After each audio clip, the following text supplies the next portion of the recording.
Greetings, everybody. Welcome to TV Skywriter from Durham, North Carolina. I'm Patricia A. Murray.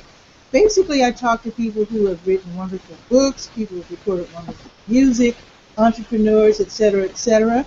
And today I have two guests. This is a first. I have two guests, and we'll be talking about this fabulous book here. We have Christopher A. Brooks, and we have Robert Sims. They both wrote this book. Roland Hayes, The Legacy of an American Tenor. Welcome to the show, gentlemen. Thank you. Thank you. Very happy to have you. What I would like for you to do before we actually talk about the book is for each of you to tell us, who you are and what you do and how you met each other to collaborate on this book. You want to start, Robert? Starting with me. Sure, why not? Why not? I believe Christopher Brooks and I met at a book signing event with the great Shirley Verrett, who is no longer with us. But they were in Chicago at the DuSable Museum for a book signing, and Miss Verrett did a master class. That was the first time that I met Christopher Brooks. And then we met again later at the National Opera Association, where Shirley Verrett was celebrated and I was singing. And then we met in Detroit a few years after that, and that's where we really talked about our careers. And at that time, I was preparing a concert for Carnegie Hall. Christopher Brooks agreed to write the program notes for that concert. And from then on, we've been very good friends and have collaborated on this wonderful work. Wonderful. And I also wanted you to tell us what you do. You are a professor of voice at Northern Illinois University, right, in Chicago? That's correct. And I already knew of you. I've never met you, but you're also known as a great vocalist. Oh my goodness. Well, thank you. I know you don't want to agree to, to what I just said. I know you're modest, but you are known. I mean, that's just the way it is. Okay. Now, Christopher Brooks, who are you, sir? Well, you and I have met already because during the research for this book, I came to Durham because you have a unique connection to this particular project that I hope we'll get to. But I'm a professor of anthropology at the Virginia Commonwealth University, and my recollection of how we got underway with this project is that Robert did a concert in Chicago in February of 2007 with Simon Estes and Hubert Sykes. And at the reception of that concert, Simon Estes raised the question why there wasn't a good definitive biography of Roland Hayes. And that was the genesis in my mind of the project. Robert and I had already been in communication, him in Chicago, me in Richmond, talking about other things that we'd worked on, like, as he said, the program note for his Carnegie Hall recital. But this is how the Roland Hayes project got underway. And it has been a journey. And not only a journey working on it, but I guess in many ways a journey of brotherhood, because it has transformed, I would have to say, both of us in a very fundamental ways. Okay. I noticed for some reason, even though our test run was perfect, you're not, all of a sudden, I don't know if it's a bandwidth problem, but you're not sounding really great. We'll see how this conversation continues. There was a problem with my sound? Yeah, you're sounding a little garbled. Even though Wait a minute. Let's during the test. But if I get a little closer? No, I think it's a bandwidth problem. Okay. Oh, this is weird. I don't know. But we'll continue and see how it goes. All right. Okay. Now, of course, some people might be saying, who is Roland Hayes? And when people ask me who he is, I want you to describe him, but basically what I tell people is he wasn't the first African American to sing in Europe, but from what I understand, he was the first to gain the kind of fame that he did. He was an African American tenor from Georgia, and I want you to take it from there. Now, I'm getting a little feedback. I believe your question was Roland Hayes' significance. Is that Well, yeah, I was actually maybe I'm gonna put on my little headphones. That might it? Okay. Should I get headphones as well? yeah, that might help too. Oh, okay. Sorry, folks. This is real. This is real time and unpretentious. So if things don't work out, we try to fix them on the fly. This is like 1950s television. You're old enough to remember 1950s television is done on the fly as well. We would watch shows like what was that show? There was a spooky show, Dark Shadows, and as people From the 1960s? yeah, people would walk through the doorway, and then a hand from backstage would close the door for them, because the actor would have forgotten. So this is kind of the same way. This is 105 television. So I hope, You and I would remember that. I'm not sure Robert would, though. yeah, you look a little young to remember that, Robert. Now, Pat, how was that? Right now. Okay, this might be a little better. We'll keep trying. Okay. So I was just saying that when I describe Roland Hayes to people, I say that he was not the first African American singer in Europe, but he was the first to gain the type of fame that he did. That's right. That would be true. There were, of course, other African American concert artists who went to Europe, who became well known. But Roland Hayes would be the first in a number of ways, in that he would carve the path for several other concert artists like Paul Robeson and Marian Anderson and Todd Duncan and the Virginian Dorothy Maynard, among others. But as you said, he was not the first to become well known. And this is an area that Robert knows much better. Names like Charles Holland, among several others who also went to Europe, who also had some level of celebrity. But Roland Hayes would become the first superstar of sorts. So let me ask you, Robert, then, how did you first learn about Roland Hayes? Did you already know about him because you are a professor of voice? First time I heard the name Roland Hayes was I saw it in print at a concert where a soprano at the Symphony Center in Chicago sang the arrangement of Little Boy. And I don't know if there is another arrangement or anything else out there that is as powerful as Roland Hayes' arrangement of that script. Then I saw a documentary that was produced by Deborah Mims, who we have been in contact with on the life of Roland Hayes. So that was really influential as well. But being a student at Oberlin Conservatory, I listened to his recording, and that was great art, and all of his concert. Now, Mr. Hayes having been, I think he was born in 1887, right? That's correct. I'm just curious, I mean, just as a normal citizen, Black American, I just wondered how in the world did someone way back when get into singing European music? Classical. Well, his it's important to keep in mind that Roland Hayes was born one generation after legal enslavement in this country. And because of that, his parents didn't really have a reference for the kind of work that he had the ambition for. In fact, his mother was very specific in one of her often quoted dictums that she said, "They tell me that Negroes can't understand good music, and white folks don't want to hear it from us, so it seems to me you're making a mistake."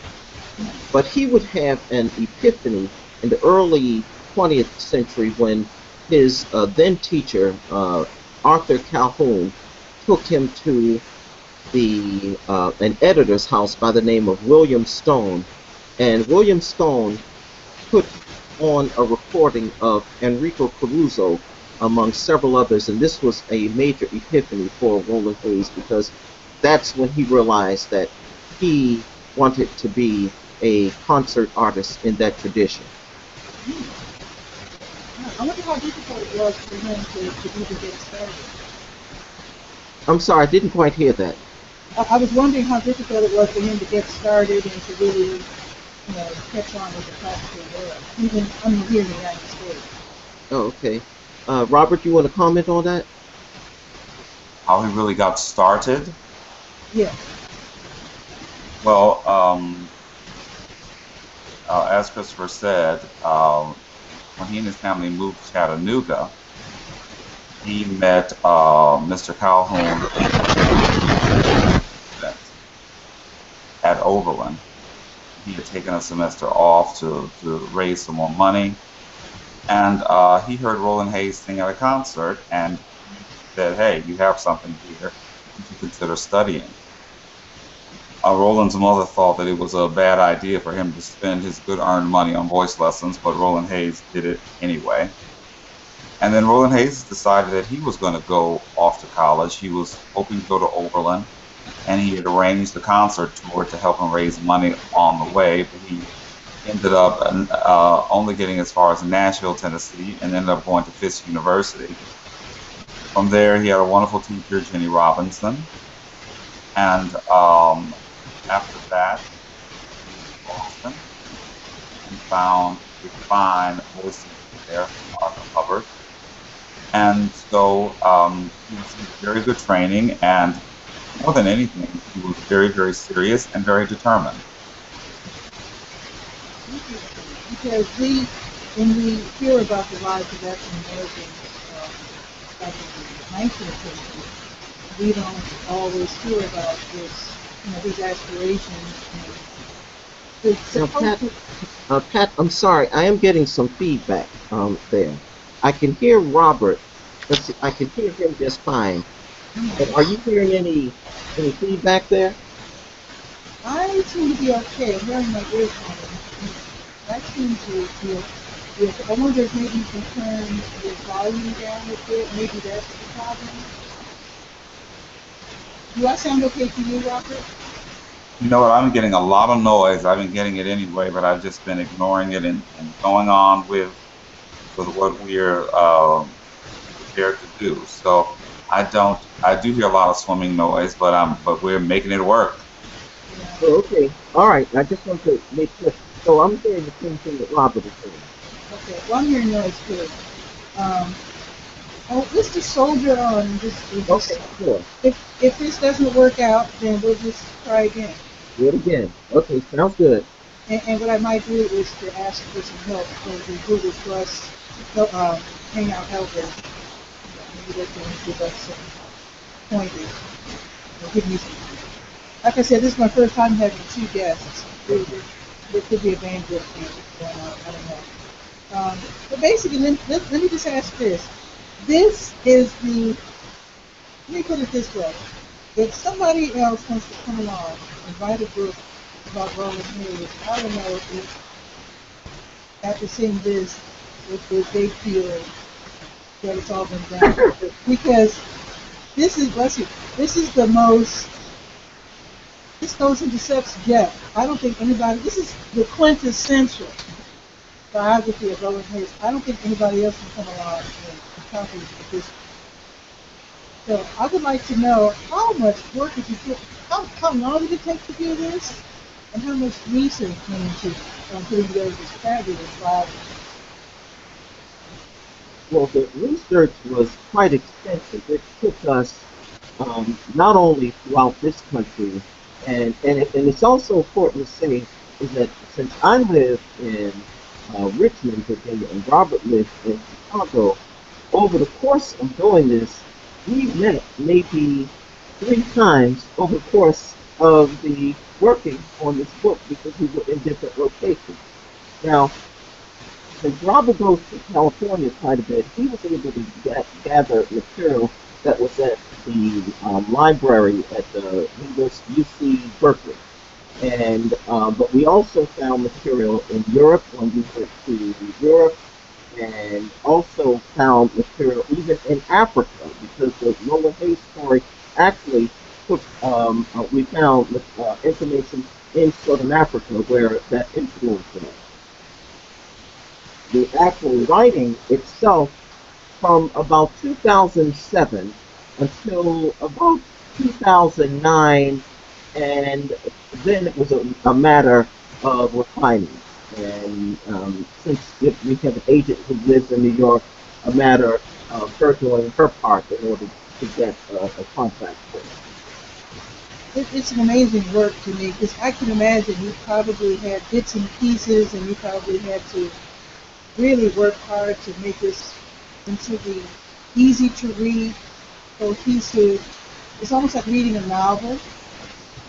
So an awful lot of work must have gone into going from, I'm sure, finding a postcard here, finding a photo there, finding a letter here, and then making it into this cohesive story. Well, it is very heavily detailed in terms of the notes, as I'm sure you've seen if you've read it. So we were very careful to document every aspect of it so that it would withstand any scrutiny that any scholar would like to apply to it. But was it your decision to make it read like a novel? Because it does, it's like a page turner. You know, you don't want to stop reading it because you don't see what happens next.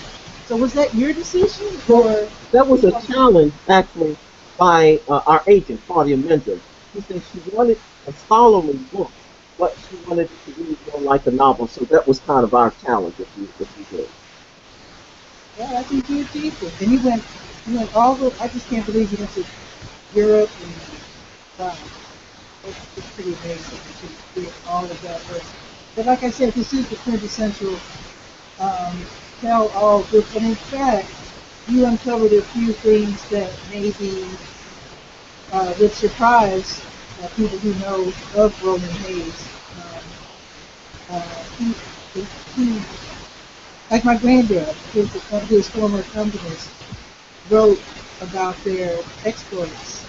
They had a barnstorming tour to raise the money for Mr. Hayes' European trip.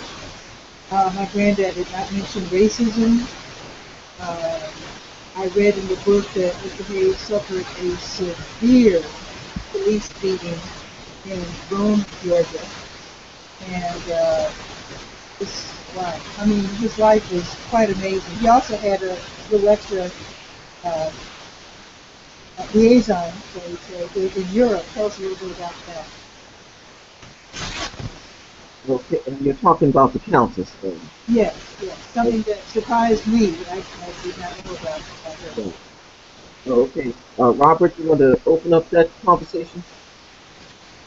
Well, before we talk about the Countess, we have to say that Roland Hayes was very, very close to his mother, Fanny, who he named Angel Mo, and that is the title of the biography that was written on Roland Hayes in the 1940s.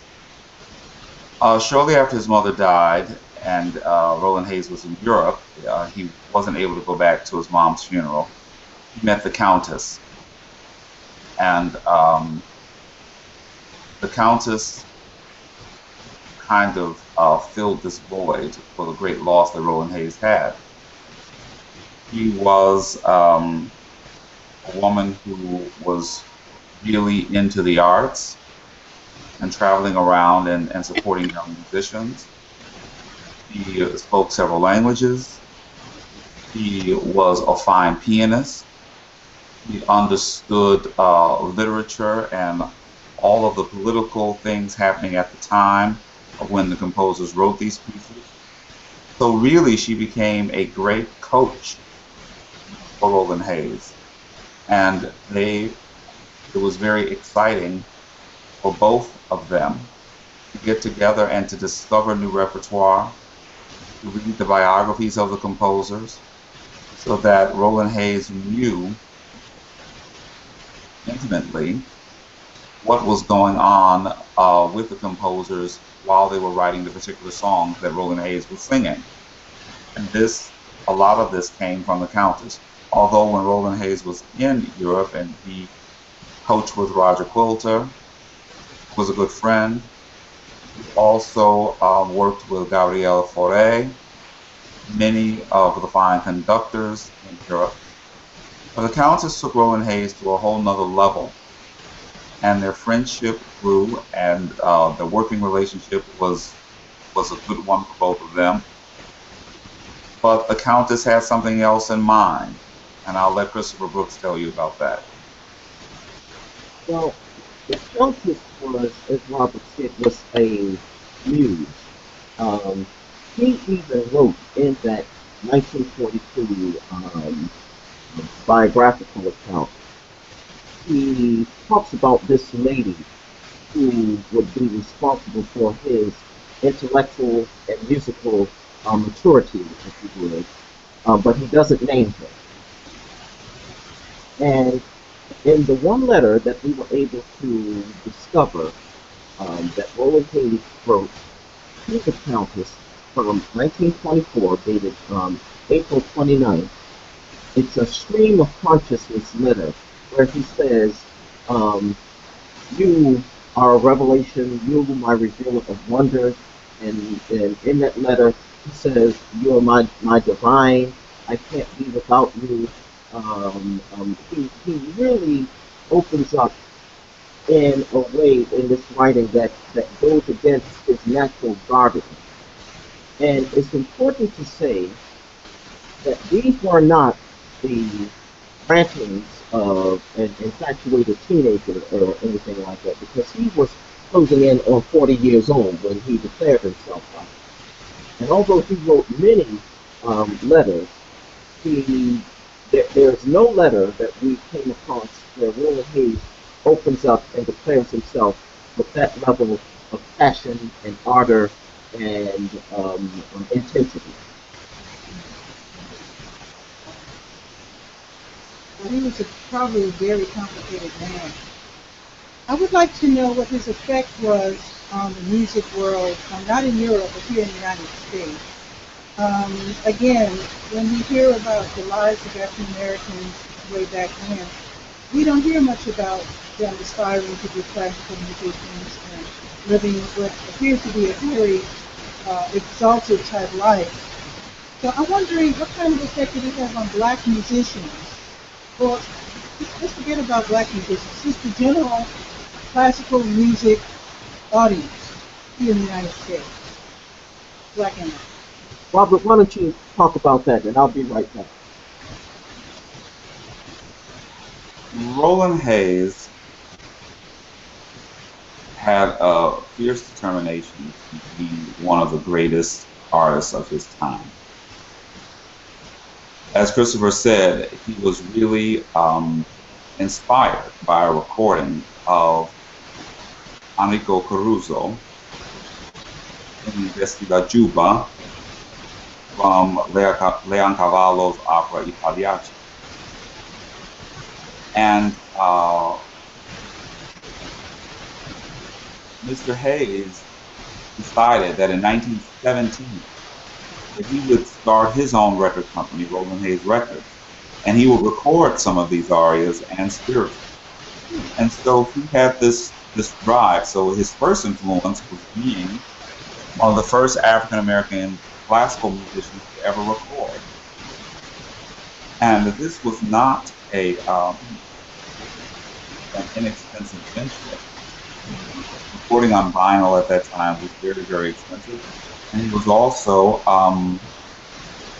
using the old Columbia black label for the production of the recordings, and going into the studio and hiring musicians and that sort of thing. So here he is in 1917 with this determination to do this.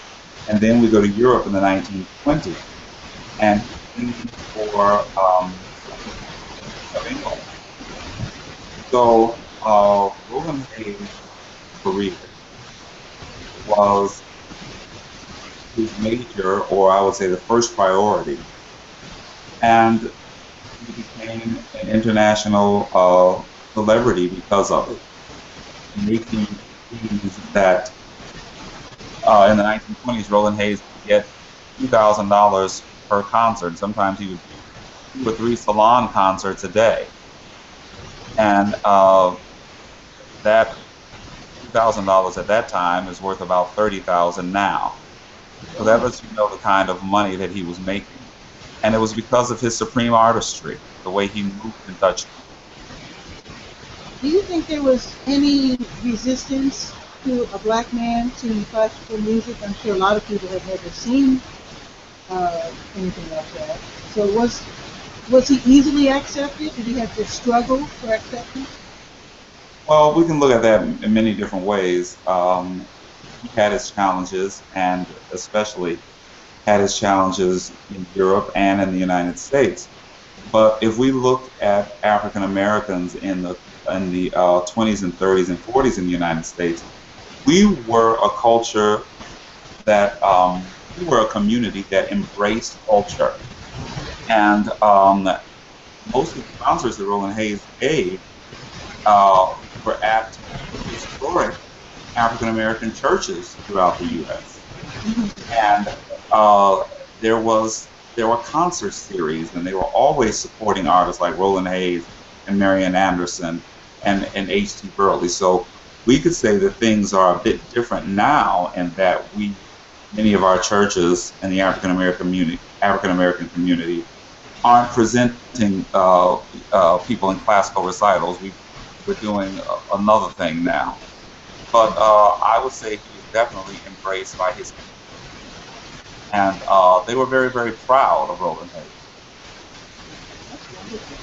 I'd like to know what your goal is for this book. I mean, you put an awful lot of work into it, the two of you. So I'm wondering what your hopes and dreams are for this particular book, which is called Roland Hayes, The Legacy of America. People really need to hear this story. This was a great man. And we believe that his story is inspiring. And because Roland Hayes didn't have the political career that Paul Robeson had, and because he wasn't, Marian Anderson was thrust onto the political scene when Eleanor Roosevelt brought her to the Lincoln Memorial Monument to sing. Roland Hayes didn't have that kind of a celebrity. But his story is extraordinary. And it's also extraordinary to see the story about the Countess and Roland Hayes. And the Countess had this mission to have a son with Roland Hayes. And it was her dream that when they had this child, to send this child to Gandhi to be raised, so that this would be, this child would be, would like to say, Barack Obama of an earlier time. That's what she was hoping for. But she had a daughter, and mind you, she was still married to the Count. She had a daughter by Roland Hayes, and this child of this biracial child really, really suffered. And she is the tragic story of this book. But one of the great things that the book has done is brought Roland Hayes' American family and European family together. So there have been some extraordinary things happening, and we think that the book should touch many people's lives, and that's what we're hoping for. Wonderful, wonderful. So, Professor Brooks, I'd like to know if you could tell us a bit about Patricia Hayes. I actually got to meet her over the phone. I'm sorry, say that again now? I'd like for you to tell us about Africa Hayes, Sure. Roland's daughter who lives in Massachusetts. I got to meet her over the phone, so that was good.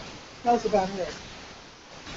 Well, I first met Africa in 2003 when Shirley Grant and I did a book signing in Boston, and there was a reception for us afterwards. And Afrika and her two daughters came to that reception in Newton, Massachusetts. And she introduced herself as Roland Hayes' daughter, and I knew the name, but I obviously didn't know it as well as I would come to know it. Well, when Robert and I agreed to embark on this project, I had a friend in Boston who knew her and put me in contact with her. So she had actually known me from the Shirley Barrett book, and Robert and I went there to meet her in 2007, and she gave us permission to access the material in the Detroit Public Library, which had not been completely processed.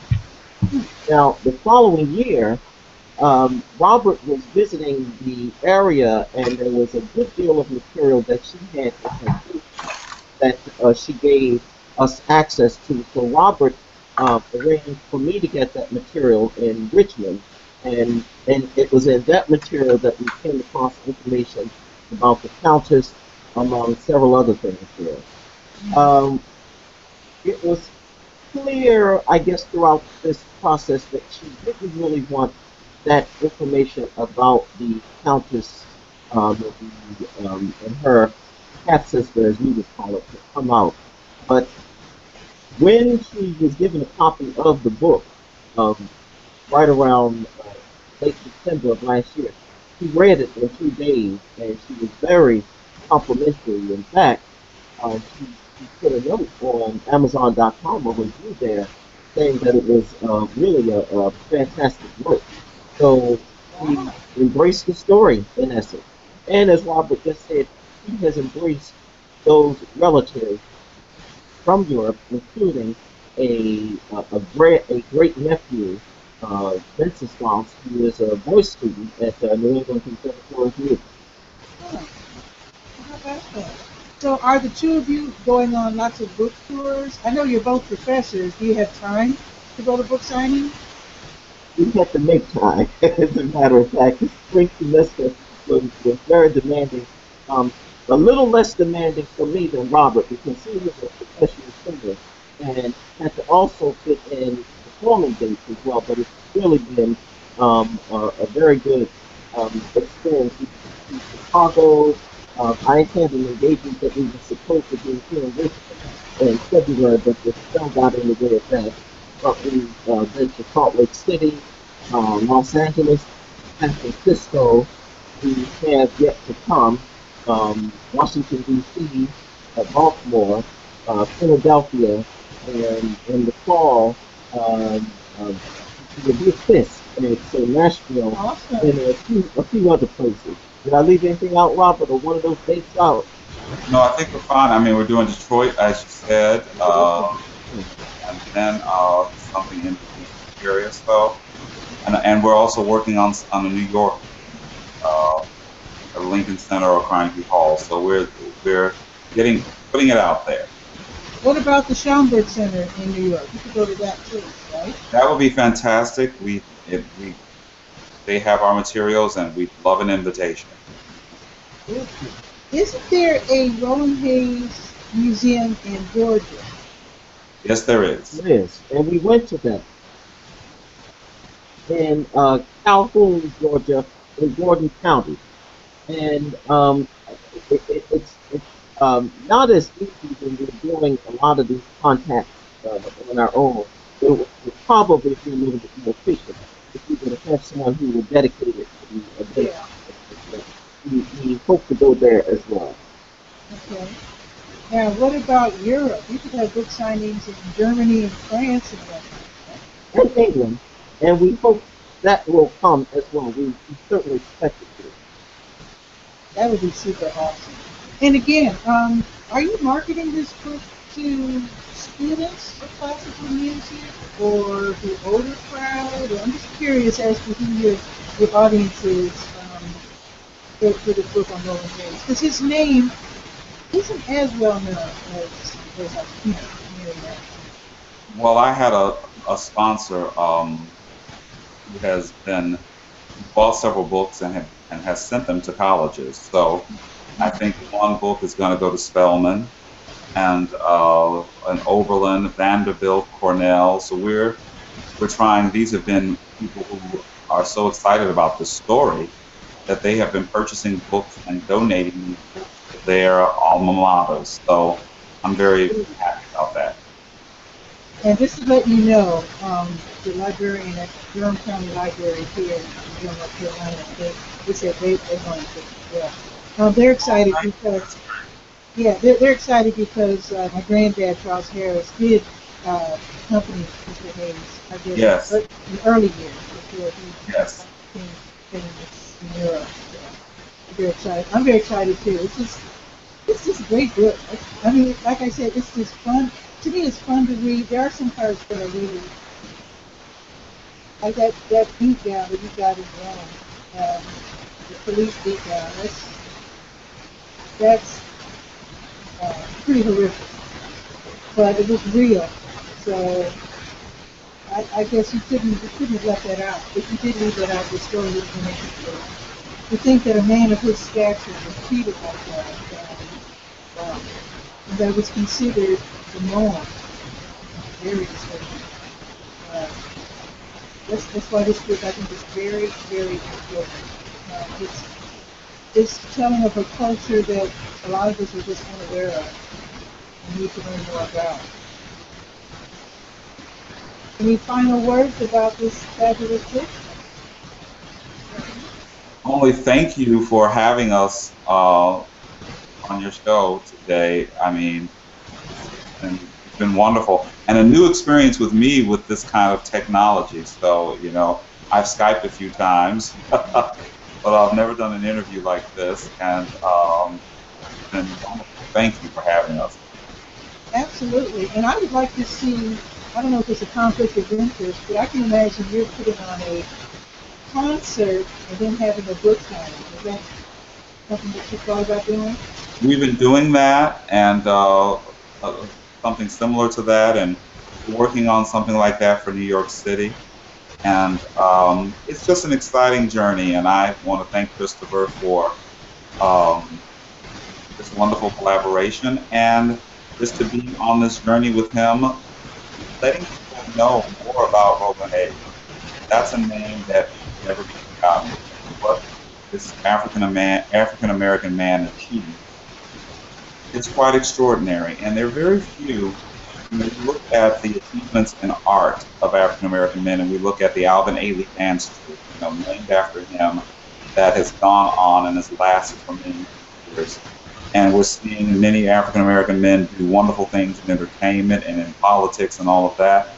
And so this is the time to let people know that here's another African American man who did something extraordinary in the 1920s. Yeah. And so it's great. I think this book is right on time. Excellent. And I'd just like to say that I believe that the combination of my background and Robert's background helped to make this an exhaustive project. Robert, as you may say, is being a renowned interpreter, probably the renowned interpreter in the country of African American scriptures. And my background as an Africanist, anthropologist, who was interested in exploring things African and continental African and diasporan, that aspect of history. And I think that made this combination made it a very exhaustive book. And it's the fact, like I said, I said before, I'm really floored by the detail. And when I realized how much work went into this book, it's really a very exciting read. So we just spoke with Christopher A. Brooks and Robert Sims, authors of Roland Hayes, Legacy of American. And you can find this book, I'm sure, just about anywhere, and Amazon. Amazon.com, Barnes and Nobles, and of course you can always ask your local bookstore to order it as well. Is there a website that corresponds with this book as well?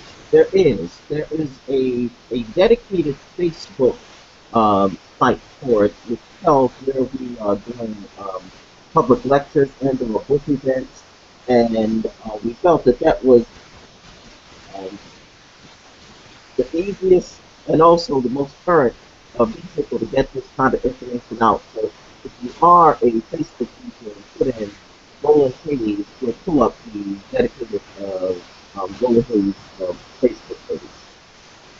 That's fantastic. I like how you're using the technology of the day to talk about something that happened a long time ago. So thank you again, gentlemen, for being on the show. And if you are a writer, musician, entrepreneur, you want to be on TV Skywriter, then be sure to write to me, skywriter@gmail.com. If you're local, in other words, if you're living in Durham, Chapel Hill, Tarboro, Hillsboro, Raleigh, whatever, I have a weekday show. This is during the week. This is actually, we were supposed to have done this on a Sunday, but I wanted to be able to accommodate during my schedule, so we're doing this today. Ordinarily, during the week, my show is limited to 20 minutes, and that's because most people are at work and focus on trying to get them together. I haven't even watched the show for more than an hour that I'm working. So with that, if you'd like to be on the show, just write to Durham Skywriter@gmail.com. Again, if you are local, be sure to check out the Durham Skywriter, Durham's online community paper. You can read that at durhamskywriter.com. With that, I say good evening or good day, and I'll see you next time. Thanks again, gentlemen. Thank you, Patricia. Yeah. So long. Okay, take care now. Bye-bye.